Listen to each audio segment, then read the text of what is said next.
A cute child born between my beloved husband and me, but my mother-in-law can't help but blurt out that my son is not cute. To think she can say such a thing about her own grandchild? And to make matters worse, she treats me, her daughter-in-law, as an intruder. Well, if that's the way she feels, then I can do the same. This is the story of the most selfish and awful mother-in-law, and the tale of the daughter-in-law who stands up to her. My name is Maya. When I was 28 years old, I got married to my husband, Andrew. A year ago, our long-awaited son, Liam, was born. Around the time our son turned 6 months old, I also returned to work.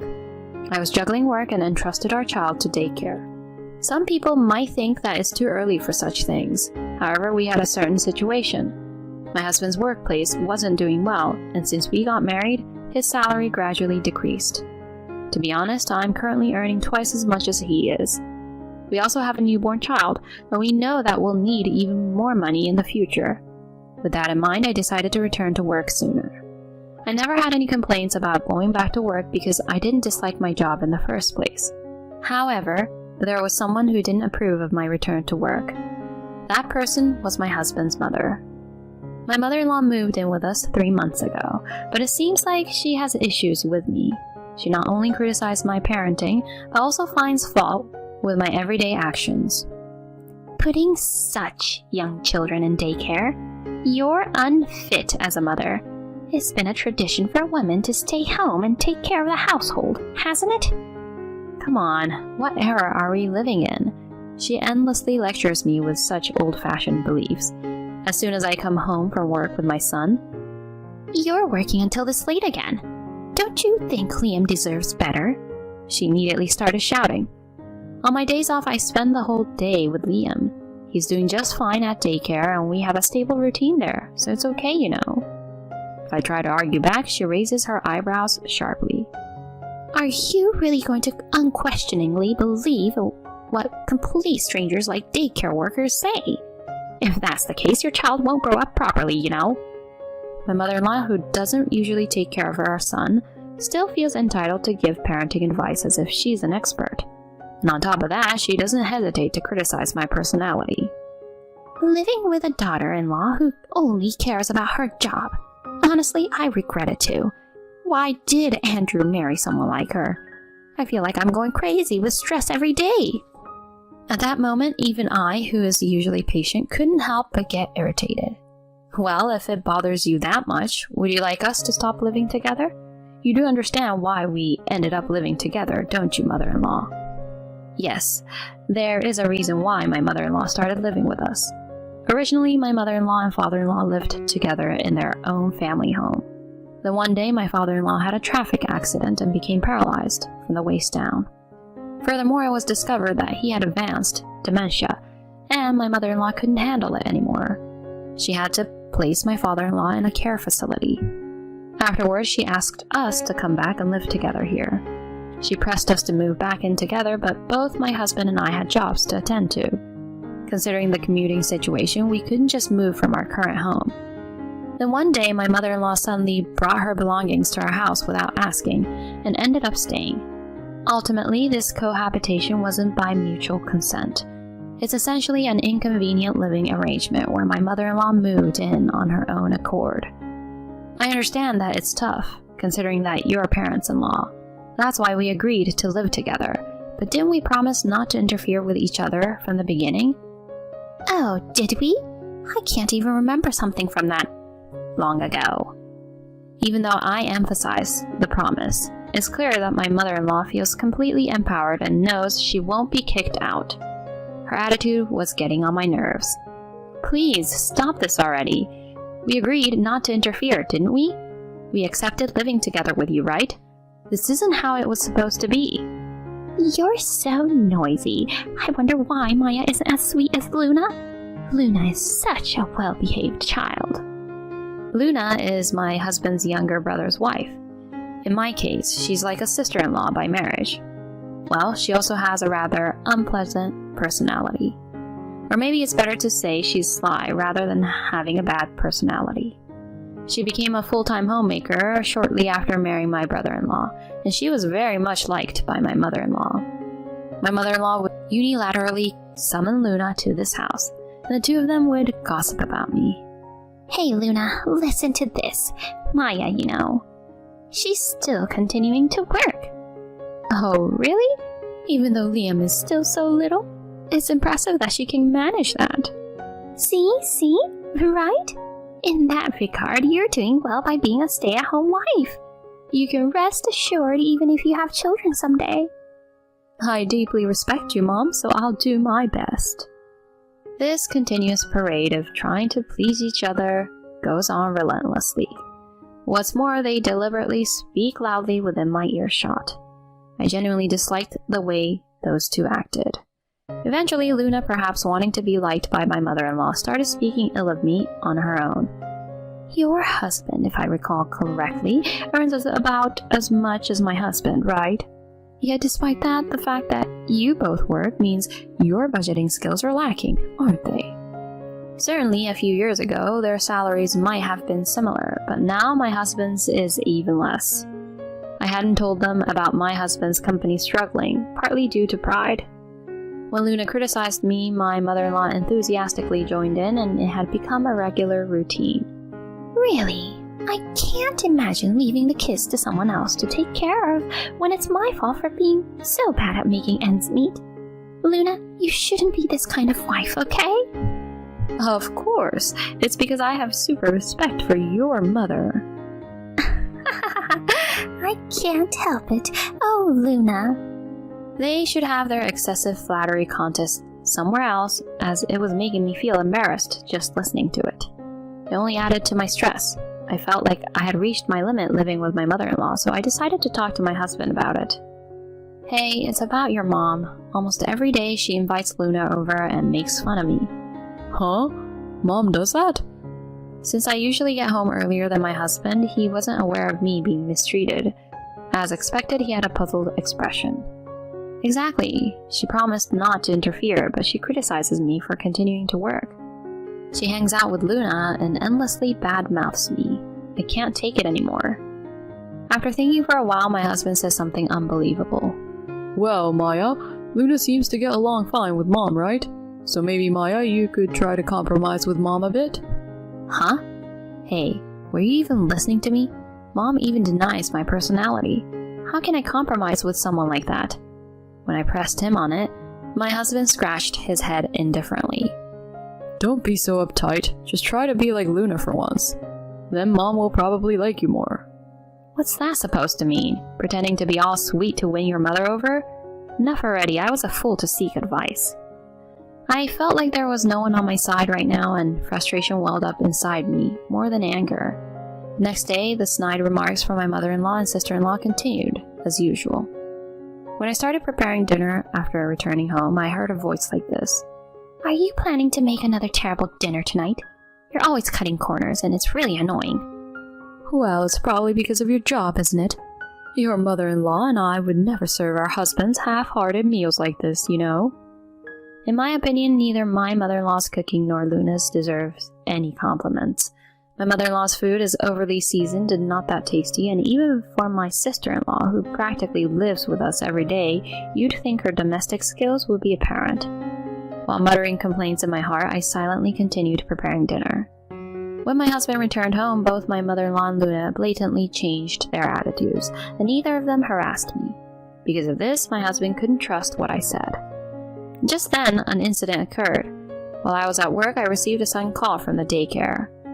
After learning the details, I quickly contacted my husband and rushed home. There, I found my mother-in-law and my sobbing son. Hold on, Mom. What exactly are you trying to do? Taking Liam away from daycare without permission? When I yelled, my mother-in-law sighed in exasperation and looked at me with a condescending expression as if mocking me. What are you talking about? I did it for the sake of my grandchild. Daycare is just a waste of money. Child rearing is something a mother should do, isn't it? That's your own selfish belief, isn't it? Even though there are circumstances and I left my child in your care without permission, taking them away without consent is just plain rude. It's practically kidnapping. Huh? Kidnapping? It's my grandchild, for heaven's sake. Whether it's a grandchild or not doesn't matter. You ignored the daycare teacher's objections and took them away on your own, which is no different from kidnapping. At this point, my mother-in-law just shrugged her shoulders. Eventually, she began saying something outrageous. Ha! Nonsense. Neither you nor the grandchild are cute at all. If you have complaints, just leave already. For me, it's one thing, but my grandchild? Not being cute?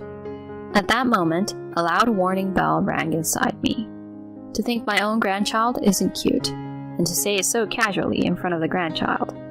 Living together with someone like this any longer is impossible. I will absolutely not forgive her for belittling my precious son. I absolutely must protect this child. At that moment, my husband returned home and I immediately told him, Andrew, it was your mother who took Liam from daycare. I've reached my limit, Andrew. I can't live with your mother. Then my mother-in-law suddenly started pretending to cry and playing the victim. Listen, Andrew, can you believe Maya treats me like a kidnapper? I was just going to pick up adorable Liam. Don't you think this is terrible? Just picking him up? My mother-in-law's words got me heated up as well. Don't joke around. Earlier you said our child isn't cute, right? Telling me to leave quickly. You can leave. This is our home. Do you plan to act like a good mother only in front of my husband? Andrew, please help me. Maya always harasses me like this. Seeing my mother-in-law crying and pleading with my husband, I couldn't help but find it all absurd. If my husband were to side with this melodramatic act of my mother-in-law, I thought at that moment we would live with just my son and me. That's what I thought. My husband was the first to break the silence. For now, let Maya and me have a conversation. Please go back to your room, Mom. My husband, who always took his mother's side, made this statement, leaving my mother-in-law wide-eyed. What are you saying? This is about Maya, so why don't you listen to me? Is that how it is? After all I've been through? This time it involves Liam as well, so as parents, Maya and I want to have a proper conversation. My mother-in-law wore a consistently dissatisfied expression, but she probably couldn't say anything against her son, so she reluctantly agreed. After that, my husband and I talked for hours about this incident and past issues. We reached a certain conclusion, and a few days later we decided to convey the details to my mother-in-law. Mom, sorry for keeping you waiting. We've finally sorted things out. My husband greeted my mother-in-law with a smile. Seeing that smile, my mother-in-law seemed convinced that my husband had taken her side, and happily began speaking. Is that so? Finally, you're getting away from Maya, right? Without paying any attention to my side of the story, my mother-in-law was delighted. She had called my brother-in-law's family over and started talking about me, as usual, bad-mouthing me endlessly. Oh, it's really great. Today we'll finally be able to say goodbye to Maya. Right, Maya? In response to her question, I answered with a smile, of course. Good, then get out quickly. Take that not-so-cute child who looks just like you with you. From now on, this house will be for me, Andrew, and my other son's family. I'll be living there. Bye! Then my husband, who had been silent until then, suddenly opened his mouth. Shall we go, Maya? Huh? Yes, let's go, Andrew. Huh? Huh? It seemed my mother-in-law couldn't quite comprehend it, repeating, huh? Several times. As my husband and I carried our belongings, we headed towards the front door with our family of 3. At that moment, my mother-in-law called out to us. Wait, Andrew, what on earth is going on? We're going to live together in this house, right? What are you talking about? My husband turned back to my mother-in-law with a cold expression. I'm leaving with Maya. I can't tolerate your delusions any longer. My mother-in-law's body trembled and she slumped to the ground in disbelief. Why? Why are you taking her side? I heard everything from Liam's daycare teacher. How you took Liam away on your own, how you verbally abused the daycare staff, and how you bad-mouthed Maya at the daycare. That's... I never thought my mother could be such a terrible person. I misjudged her. Just surround yourself with people who actually listen to what you say and try to live a good life. With those words, my husband pushed me forward and left the house. My mother-in-law cried until the very end, calling my husband's name. On the way to our new home, my husband apologized to me. I'm sorry I didn't realize it sooner. Please, forgive me. What are you saying? Just by taking action like this, it's more than enough. I smile at my husband. Yes, I was more than happy that my husband believed my story this time and not my mother-in-law. Since then, we no longer have anything to do with my mother-in-law or my brother-in-law and his wife, and we've been able to regain a peaceful daily life. After that house was cancelled, so my mother-in-law had no place to live. She seems to have moved in with my brother-in-law's family. With my mother-in-law joining and putting a financial strain on them, they couldn't manage on just my brother-in-law's income. As a result, my sister-in-law had to start working, and now my mother-in-law is all alone at home. There's no one to badmouth anymore, and they don't even have someone to exchange harsh words with. In fact, even with Luna, whom she used to get along with so well, they now have constant arguments. It's because of you that I had to start working, isn't it? Spare me. Huh? Is it my fault? You're in the way, you old hag.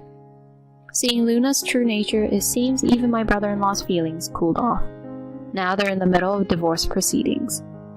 She used to be able to pretend in front of my brother-in-law because she had a lot of time on her hands, but now that she's working, she's getting frustrated more and more. It seems her true colors emerged.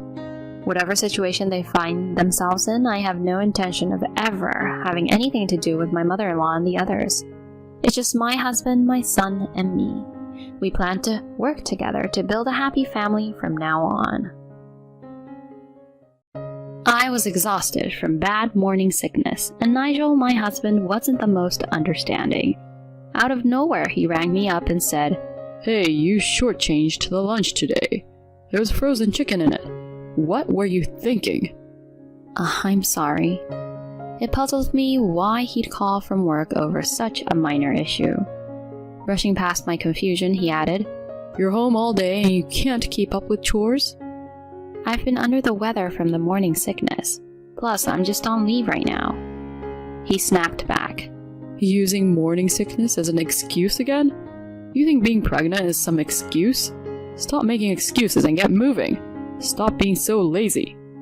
His raised voice filled the room. I was too shocked to answer, but my mother-in-law, who had heard our exchange, intervened. "Nigel, I heard that." She began delivering some home truths. Stick around to see how this emotional journey pans out. I'm Tanya, a 29-year-old working woman and a systems engineer by profession. It might raise eyebrows for some, but I've always had a knack for tech and ended up in this field. I was employed at a leading systems firm when a male colleague said, "You single right now? How about I introduce you to a friend?" Since I hadn't been in a relationship since starting my job, I jumped at the chance. The introduction was to Nigel, my future husband, and a sales rep at a big ad agency. We started dating after he asked me out, and about 18 months later, he popped the question. I was on cloud 9, staring at the ring as he said to me, "Here's to our happiness." I trusted him completely. Later on, we talked about life after tying the knot. I mentioned, I'd like to keep working post-wedding. "Sounds good." I thanked him, feeling relieved, though his next comment, "It'd bug me if you just chilled at home while I worked," gave me pause. In retrospect, we should have delved deeper into that conversation, but I doubt it would have altered what was to come. We then met my folks, who lived a distance away, and they gave us their blessings. Afterward, we visited Nigel's family. His dad had passed away some time back, and they owned multiple rental places. Now it was just his mom, Susan, at the family house overseeing those rentals.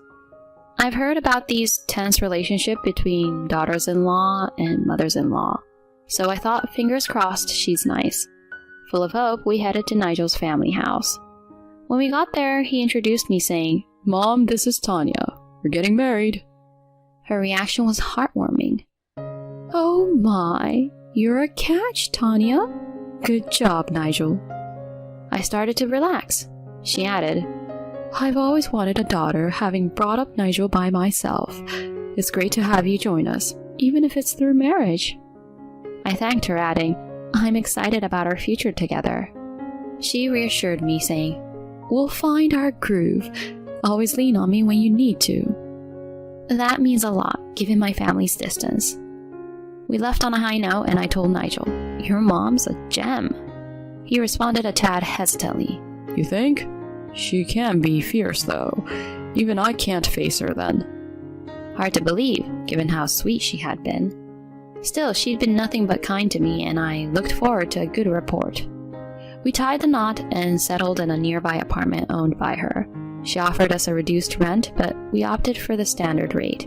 My dreams of a blissful start to our married life, however, hit a snag. Nigel wasn't keen on helping out at home. Although we both work and I've voiced my desire for shared responsibility, he just won't pitch in. We handle our finances equally, but he's even remarked, After tying the knot, house chores are a wife's domain. Don't tire out your hard-working husband. I've raised the issue several times, but he never chips in with chores.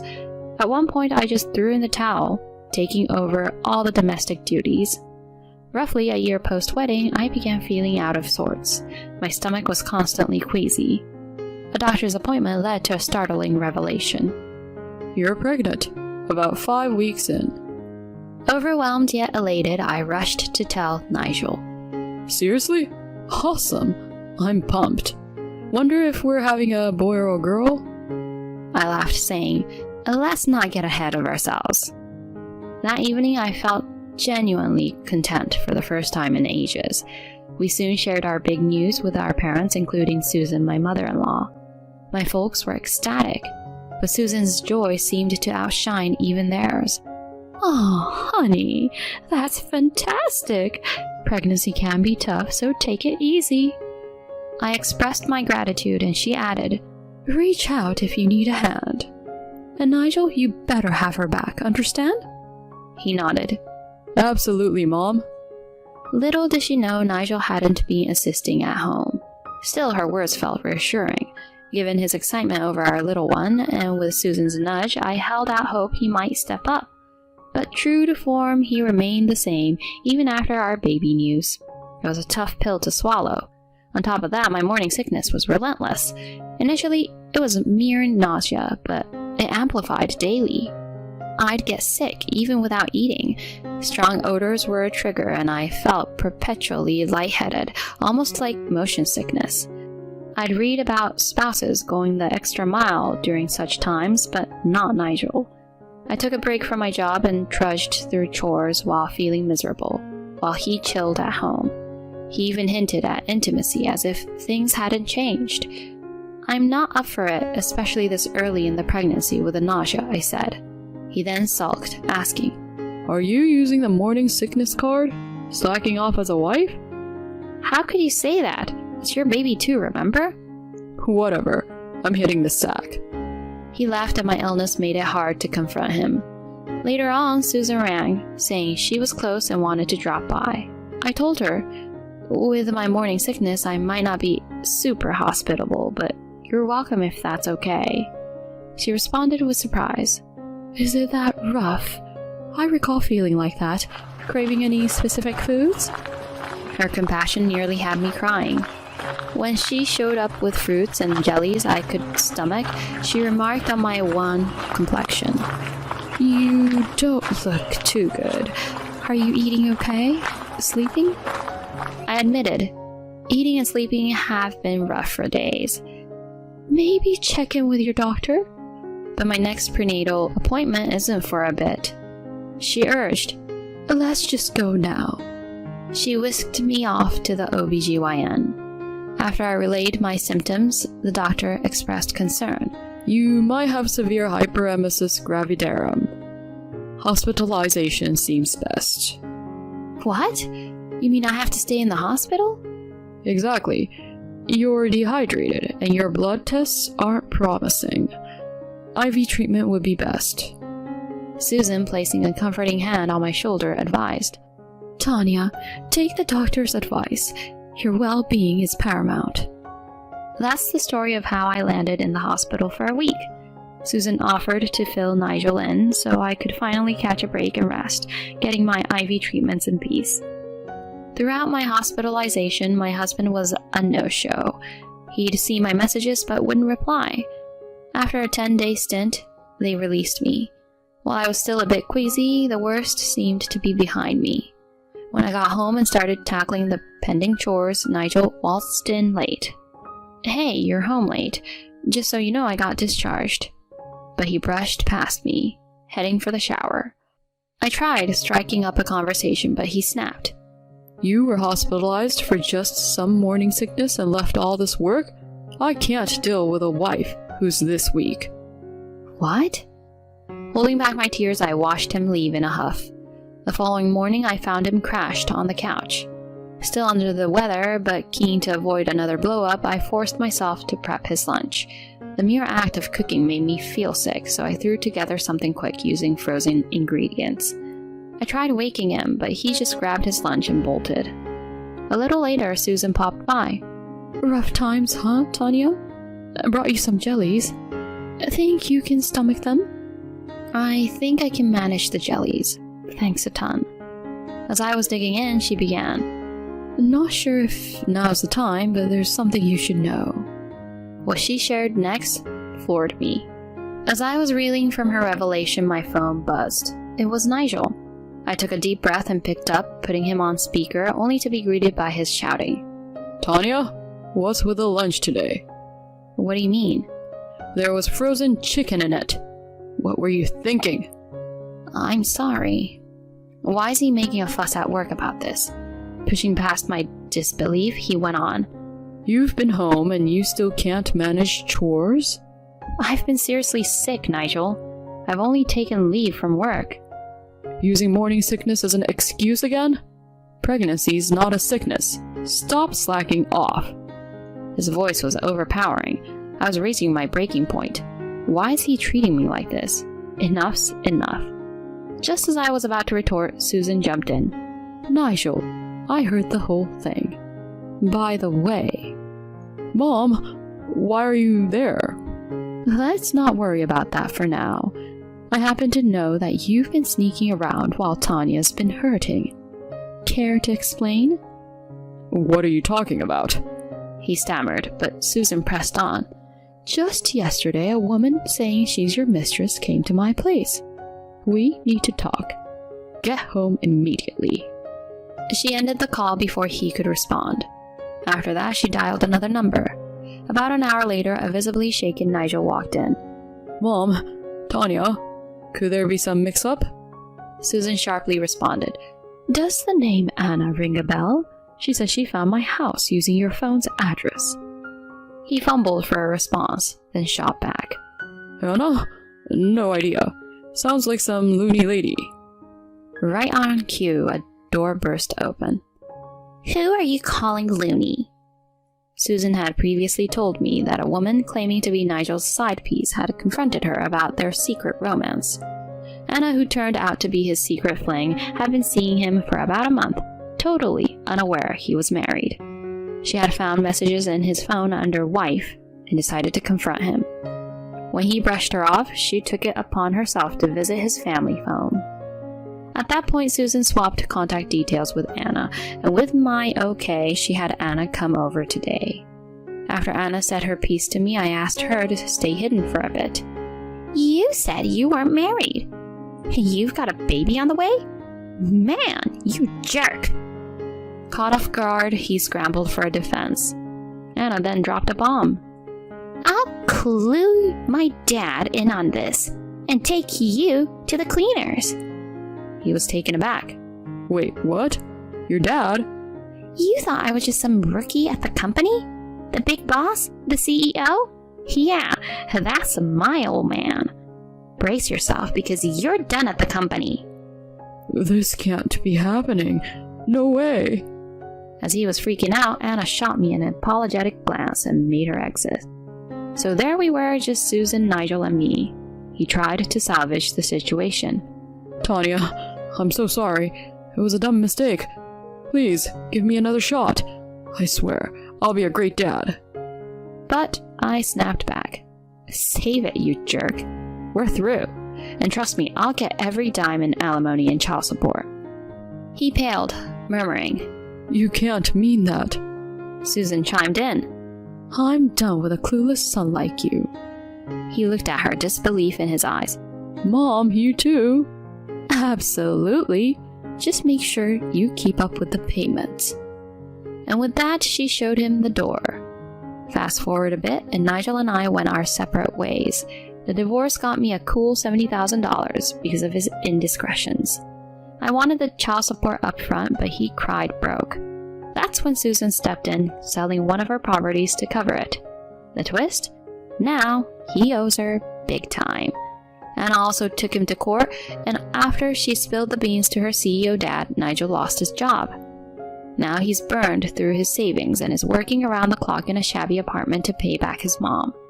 As for me, I don't feel bad for him at all. On the brighter side, I welcomed a gorgeous baby girl into the world. I've jumped back into my career, and Susan's been an absolute angel helping with babysitting.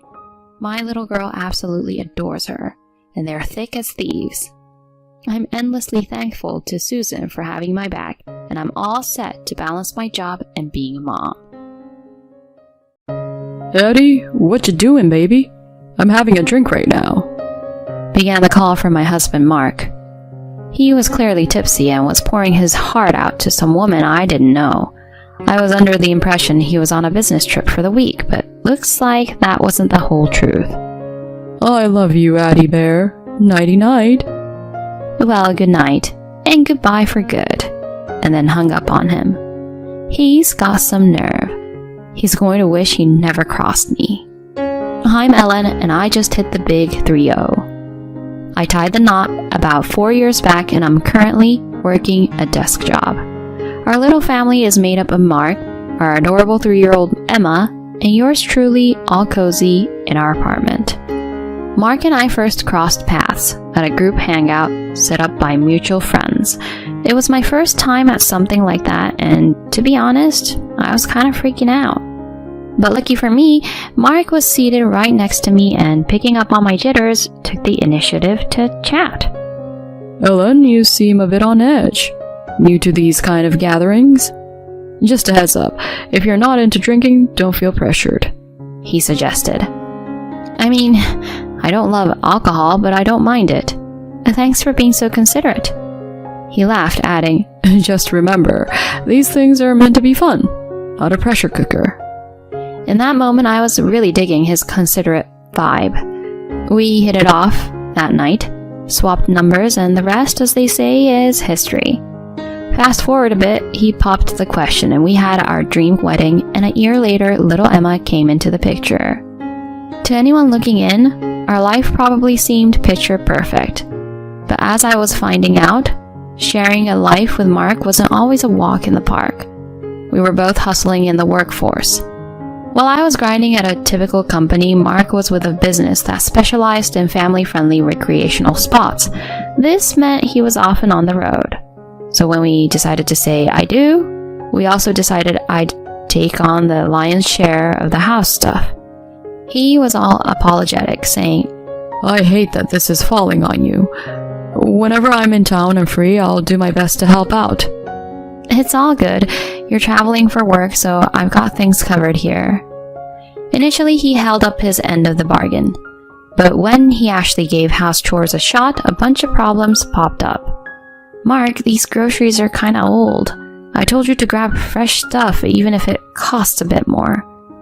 "But it was 50 cents cheaper. I thought, why not save a bit? They're not that bad." "That's not really the issue. In the tub you cleaned, it's got mold all over. If you're not gonna scrub it down right, I just end up doing it over." "You're being picky. It looks clean enough, right? A little mold isn't gonna hurt anyone." At the heart of our disagreements was his lackluster approach to keeping the house up. Whether it was him going for the cheapest groceries, giving the tub a half-hearted scrub, or just tossing clothes around, his casual approach to home upkeep was wearing thin. The once charming laid-back attitude was turning into a hassle. Splurging on pricey things just isn't his style. He's kind of lax when it comes to chores, figuring a bit of clutter is no big deal. Honestly, it'd probably be smoother if I just tackled it from the get-go. But I've got my own job, so handling all the housework isn't really doable. If we keep going down this road, our place could turn into a disaster if I ever catch a bug. I've walked him through the ropes of home chores more times than I can count. We've butted heads here and there, but I've always stood my ground and never let him off the hook. Over time, he started shaping up, not necessarily out of self-improvement, but more so to avoid my lengthy talks on proper cleaning. Regardless of the reason, I was happy he was stepping up. But as our first anniversary loomed, I noticed he started slipping, ditching even the smallest tasks. Hey, it was your turn to deal with the trash, and who ended up doing the dishes? Me. It feels like I'm running this whole show solo. Oh, I'm so sorry. It slipped my mind. Work's just been nuts. I'll step up next time. But his string of empty promises was seriously getting old. But there was more to it. After our daughter was born, Mark just seemed to coast. Emma, you're a gem. Definitely got my good looks. Bet you're gonna be a stunner when you grow up. Keep aiming for the stars. It's sweet how much you love her, but could you maybe give her a bath now and then? I've got other stuff to handle. No. After a long day, you want me to skip my relaxing bath? Isn't it kind of your job to look after her? Just get to the chores after her bath. It just makes everything drag on. Between taking care of her and the house, I'm up super late. And that's not even touching on her wake-up calls at night. Yeah, he's head over heels for her, but he won't change a diaper or give her a bath. He keeps saying it's the mom's job and dumps it all on me. Talk about being old-fashioned. He should pitch in. She's his kid too. We're both working here, and I'm not living off just his paycheck. Still, he'd always dodged the dad duties. As Emma got older, he started spoiling her rotten, buying anything she pointed at. I'd tell him to dial it back, but he'd just brush me off. We started butting heads more about how to raise her. Wait a minute, did you give Emma candy again? I told you she shouldn't eat before dinner. What if she skips her meal now? She gave me those puppy dog eyes wanting the candy. How could I say no? She was hungry, and maybe she's into candy because your cooking isn't her favorite. It's not about that. You're overindulging her. Just the other day, you got her that toy she was fussing over. We need to set some limits. Lay off. What's the big deal if I use my cash to get my daughter some toys? You're way out of line for making a fuss. Honestly, I feel bad for Emma having you as a mom. He huffed. But it wasn't just about the toys and treats. Whenever I'd correct her for acting out, he'd swoop in and soothe her, going, Mom's a bit much, right? He never wanted to be the bad guy, so he'd never reprimand her, even if she was up to no good or getting into risky situations. It's not like I get a kick out of disciplining her. This back and forth over parenting Emma led to more and more spats. We tried to hash things out after each disagreement, but we just couldn't see eye to eye. By the time she hit her 3rd birthday, things between us were frosty at best. We put on a united front for her, but when she wasn't around, we hardly exchanged words. We couldn't keep going like this. It's not healthy for a kid to grow up in a tense household. Maybe I need to ease up on Mark. With that in mind, I did try to connect with him, but every attempt was met with quit the nagging or not now. He'd even snap at me saying, I can't even recognize you anymore. All you do is complain and you've let yourself go. Remember how gorgeous you were when we got hitched? Now it's like pulling teeth just chatting with you. I couldn't take it after that and just stopped reaching out. I felt like our relationship was a lost cause, and I resolved to end things once Emma was a bit older and more independent. On top of that, Mark was acting kind of off. His work trips were stacking up. He always traveled for work, but it was non-stop now. He'd get back, and within a couple of days, he'd be off again. That became the new routine. He started rolling into the house really late and would sometimes crash at the office. In the past, disagreements or not, he'd always let me know if he'd be out overnight or if there was a work trip coming up. Now, there were nights he'd just no-show, leaving the dinner I made untouched. If I asked him to at least shoot me a text or something, he'd brush me off saying, "Don't meddle in my work stuff." There were other red flags too. Mark, who used to be super chill and not really into fashion, suddenly started splurging on high-end clothes and grooming more. He was also really attached to his phone, taking it everywhere, even to the restroom. If it buzzed during dinner, he'd bolt to his room or the bathroom to take the call. He'd always say it was some confidential work call, but it was getting excessive. All these changes had my radar up. And then there was this week-long business trip on the horizon. Oddly enough, he seemed pretty psyched about it. 6 days after my husband jetted off for his business trip, I was settling in for the night after tucking Emma in when out of the blue my phone buzzed from him. That was odd. Since things got rocky between us, we'd kept our chats to just the essentials. I answered, feeling a bit uneasy. He greeted me with a peppy, "Hey, you." It was obvious he had been drinking, and then he let something slip. "Addie, what you doing, baby? I'm having a drink right now. How's your cold, baby? I was hoping we could have traveled together this time. Too bad. Next trip, I'll just tell my wife it's for work and we can sneak away." He was clearly mistaking me for another woman and poured out all these affectionate words. "You're such a mix of sexy and sweet, Addie. Young, great body, and so caring. My wife? Nothing but nagging. Totally lost her spark. And those little wrinkles by her eyes? Yikes."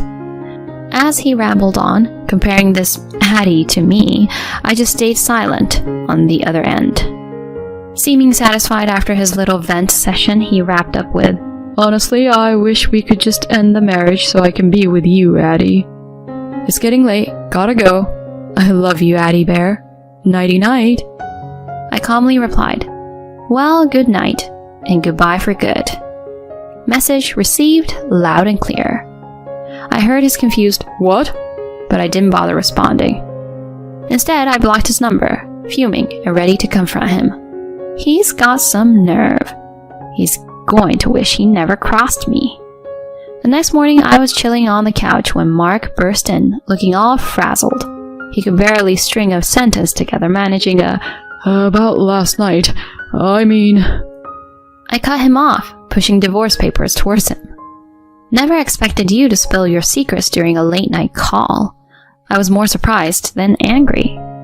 How on earth do you mix up your wife with your side piece? No, wait. That call wasn't what it sounded like. Just hear me out." You're talking about love and splitting up and you say there's a misunderstanding? This is happening. We're divorcing. And since you stepped out, you'll be footing the bill. "No way. I was just running my mouth because I had too much to drink. I didn't cheat. We're not ending things. You got no evidence, right?" Rolling my eyes, I pulled out some pictures and spread them out for him to see. His face lost all color as he looked at the snaps of him cozying up with another woman. It was undeniable proof of his cheating. "No way. What's up with these photos?" I've been on to your little secret for some time. I even checked with your office about those so-called business trips and found out you were taking personal time off. I was stunned to discover that he wasn't actually traveling for work as much as he claimed. So I got a private investigator on the case to dig up solid proof of his sneaky ways. He clearly didn't see it coming because he didn't bother covering his tracks. The detective didn't take long to find evidence. Turns out he's been seeing a woman from one of his company's clients. I guess things took off between them right around when our relationship hit rock bottom. Just so you know, I tipped off your company about your antics, and I'm gonna be seeking damages from her too. It's gonna get ugly, so strap in. He looked like he'd seen a ghost and was shaking in his boots. Then, out of nowhere, he dropped to his knees, begging. "Helen, please rethink the divorce. Hattie meant nothing. You're my number one. I swear I won't stray again." Hold up. After telling me I lost my looks and it was icy cold, you want to just sweep it under the rug? How do you expect me to stay after hearing all that? "I had too much to drink. I wasn't thinking straight. And what about Emma? Isn't it rough making her live through our split?" I couldn't believe he had the nerve to pull the dad card. You've got some nerve bringing her up.